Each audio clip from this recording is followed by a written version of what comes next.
Welcome, beautiful Paris Saint-Germain family. We just had the Ballon d'Or ceremony.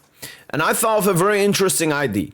Let's build the best team in the world by using the Ballon d'Or ranking, the voters. Because as we all know, FIFA the best.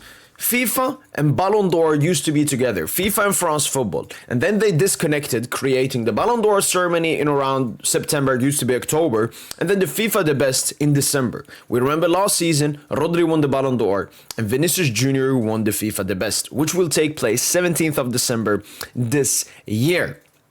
But we're not here to talk about FIFA the best or Ballon d'Or. Obviously, Dembele is going to win it. That's not a question mark. But we're here set to talk about Team of the Year, because this is the FIFA best Team of the Year from last season. Emi Martinez in goal. I don't understand how he keeps making these 11s. Dani Carvajal at right back. I wanted Hakimi, but fair play. Carvajal obviously won the UCL and was really good. You know what? Carvajal can take it, and he was obviously very influential with Spain at the Euros. You got Antonio Rudiger. Germany were basically the second best after Spain in the Euros, and obviously won the Champions League with Real Madrid. Ruben Diaz, just that Premier League PR alongside William Saliba. Like, none of them were exceptional in the season, nor were they exceptional at the Euros.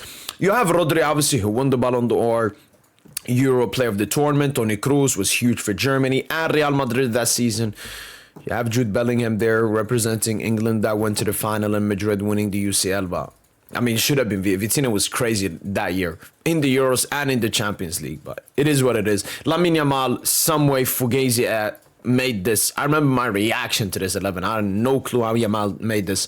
Vinicius Jr. obviously, and Erling Braut Haaland. And we're set to build the FIFA best 11 for 2025. For the goalkeeping position, there's only one player to talk about, and that is Gianluigi Donnarumma. He was the only goalkeeper in the top 30 nominations of the Ballon d'Or. No Courtois, no Alisson Becker. There were obviously some keepers in the Copa Trophy nominees, Jan Sommer, David Raya, and so on. But Gianluigi Donnarumma is seen as the best goalkeeper in the world by all the voters, and I believe Gianluigi Donnarumma will be the goalkeeper in the FIFA Best 11, which will be given out in December this year. Moving on to the right back position, there was Dumfries, who finished, I believe, in 25th spot, but it obviously has to be Achraf Hakimi, the best right back in the world, who finished 6th spot in the Ballon d'Or. He calmly takes this right back spot. I think he's universally now believed to be the best right back in the world, and you know, he has a very strong case finishing at a really strong when he retires in his career. But obviously, Achraf Hakimi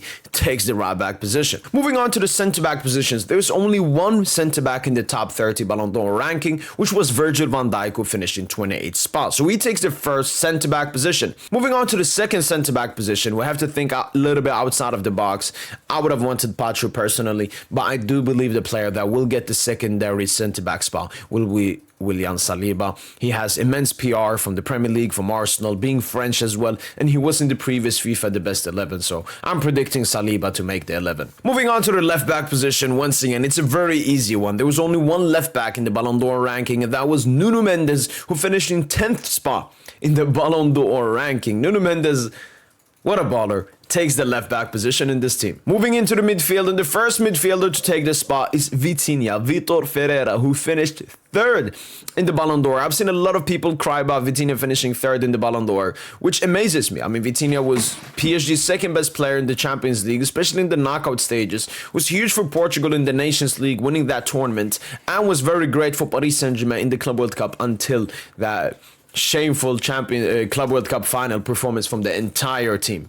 So Vitinha takes the first midfield spot, and obviously next to him will be Pedri, who finished 11th in the Ballon d'Or ranking. Some people expect him to finish higher.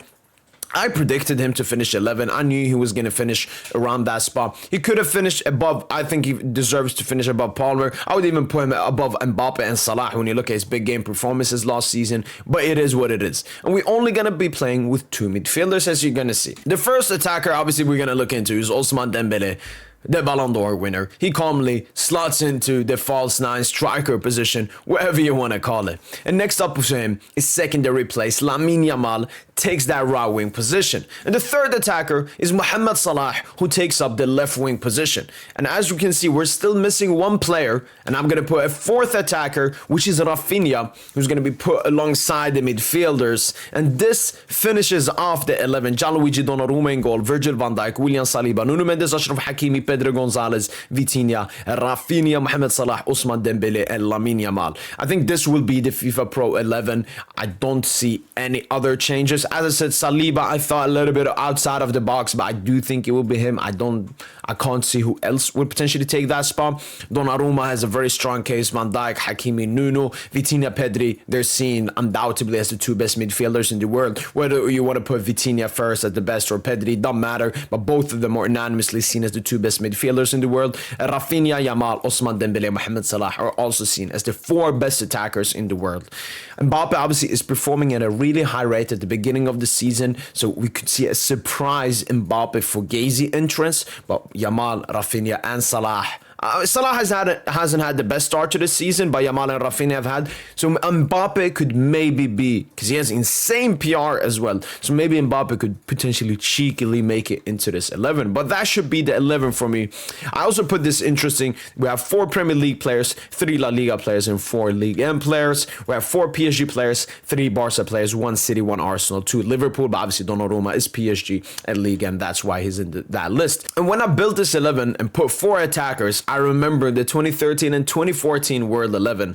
Neuer, Thiago Silva, Ramos, Lam, Alves, Xavi, Iniesta, Ribéry, Ronaldo, Zlatan, and Messi. And then you have Neuer, Ramos, Silva, David Luiz, Lam, Iniesta, Cruz, Di Maria, Robben, Messi, Ronaldo. And as you can see, there are a lot of similar players in both 11. You have Neuer in both 11. You have Thiago Silva in both 11. You have Sergio Ramos in both 11. You have Philipp Lam in both 11. You have Iniesta in both 11. And you obviously have Messi, Ronaldo in both 11. But when we compare this one to last year, the only one that is in both teams is Lamine Yamal and William Saliba. That's if William Saliba actually makes it. But that just shows where we are at football. It's like a generation shift with a lot of old players in the other one and a lot of young players in the new World 11, and just shows that world of football is a bit more balanced than it used to be with heavy Ronaldo, Messi, Barca, Madrid dominance. I also wanted to compare the team to 2013. Donna or Neuer. Gotta be Neuer. Alves or Hakimi. I'm going to put Hakimi compared to 2013 Alves. Thiago Silva, Ramos take the 2 centre-back position easily. Nuno Mendes or Lam. I want to say Nuno, but yeah, I'm going to say Nuno. Midfield, Xavi, Iniesta. I'm going to put Vitinha, Iniesta. I think Xavi in 2013 wasn't, it wasn't peak Xavi. It was towards the end of his career. And then we have the 4 attackers. I don't think any of the attackers take Ribéry, Ronaldo, Ibra, or Messi's spot. The only one is a bit, maybe, is Dembouz for Ibra. That's a maybe one. And I even looked at the Ballon d'Or ranking, and as you can see, the top 5 in 2025 and the top 5 in 2024 are all different players. These are all interesting stuff I found whilst making this graph and everything. But you guys let me know, do you guys agree with this FIFA the best 11 I've created with Donnarumma, Van Dijk, Saliba, Nuno, Hakimi, Pedri, Vitinha, Rafinha, Salah, Dembele, Yamal? I do think this will be the 11. And even if we look stylistically at this 11, we've even seen Rafinha play as a 10 for FC Barcelona. So it could be like a Pedri Vitinha double pivot. Maybe you want some more defensiveness in that double pivot, but obviously when you have so many great defenders behind them and a top keeper in Donna, it shouldn't be the biggest problem. But having Rafinha, Yamal, Dembele, and Salah up in attack, all can score, all can play make, this would be a completely deadly team.